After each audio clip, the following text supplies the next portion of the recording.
Do unbelievers get a second chance at salvation after death?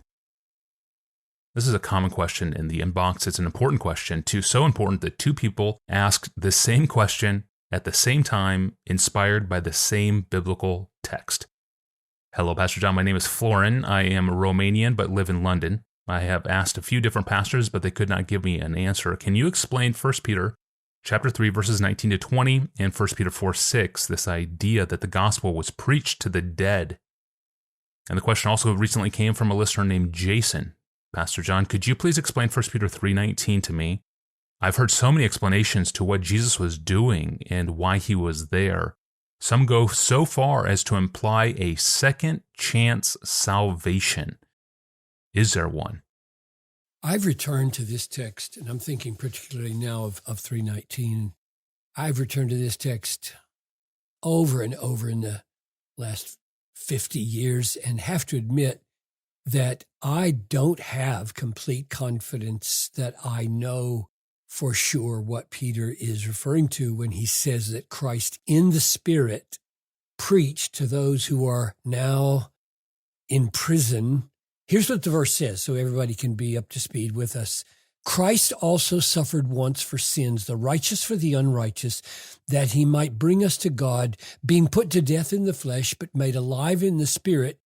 And here it comes, in which, that is, in that Spirit, he went and proclaimed to the spirits in prison, because they formerly did not obey when God's patience waited in the days of Noah while the ark was being prepared, in which a few, that is 8 persons, came safely through the water. Baptism, which corresponds to this, now saves you, not as a removal of dirt from the body, but as an appeal to God for a good conscience through the resurrection of Jesus Christ, who has gone into heaven and is at the right hand of God with angels, authorities, and powers having been subjected to him. And I read the whole thing because the context is going to make a difference in the various interpretations that are put forward. So here's what Martin Luther said about this text. A wonderful text is this, and a more obscure passage perhaps than any other in the New Testament, so that I do not know for a certainty just what Peter means. That's Wow. Martin Luther. That's pretty much the way I feel as well. Yeah. I do not know for certainty. So I'm going to mention the 3 main interpretations and then tell you the one I lean toward and why, and then step back and say a word about handling texts where you're not sure all that it means. So here's the first one. One interpretation is that between Good Friday and Easter, those days, Christ in the Spirit, in his Spirit, went to the place of the dead and preached. This is linked then to Ephesians 4:8, where it says that when he ascended, he led a host of captives. So he led Old Testament saints out of the temporary place of the dead with him into heaven. And now this may well be the right interpretation, but it does seem odd to me that the focus of Jesus' preaching would seem to be limited to those who did not obey in the days of Noah. If the reference is to all the Old Testament saints, and the fact that they disobeyed is an odd way of referring to them as well, then I'm just still puzzled. So that may be right. I've got good friends who hold that view. It's a pretty traditional view. Here's the second one. Another interpretation argues that the preaching of Jesus after the crucifixion refers to his ascended proclamation of victory over those angelic forces referred to in verse 22 that I read at the end of the passage, with angels, authorities, and powers having been subjected to him. So this view says that the spirits in prison are the evil angels in prison for their disobedience, and Jesus is simply announcing after the resurrection his victory over them. And again, that may be right. Got a good friend who wrote a commentary who thinks that's the right interpretation, but I have a hard time following Peter's thought from the days of Noah to that conclusion. So here's the third one, and it's the one I have leaned to. I've circled back to it again and again. The view that I keep coming back to is, it seems attractive to me because the strangeness of this text has already been set up for us by the strangeness of another text back in chapter 1. Here's what 1 Peter 1, 10 and 11 says. Concerning this salvation, the prophets who prophesied about the grace that was to be yours searched and inquired carefully, inquiring what person or time the Spirit of Christ in them was indicating. That's amazing that he's talking about the Spirit of Christ in the prophets, like Noah perhaps, in them was indicating when he predicted the sufferings of Christ and the subsequent glories. So Peter has already prepared us for thinking that Christ in his Spirit during the Old Testament went and preached through the prophets. So 1 Peter 3:19 can very legitimately be translated that Jesus, quote, in the Spirit, having gone to the spirits who are now in prison, they're now in prison, proclaimed to them in the days of Noah.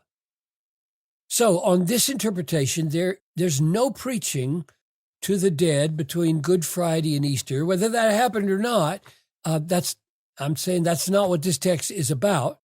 Instead, there's a reference to the fact that the very Spirit that raised Jesus from the dead was the Spirit in which he had gone and preached through Noah to the world of Noah's day.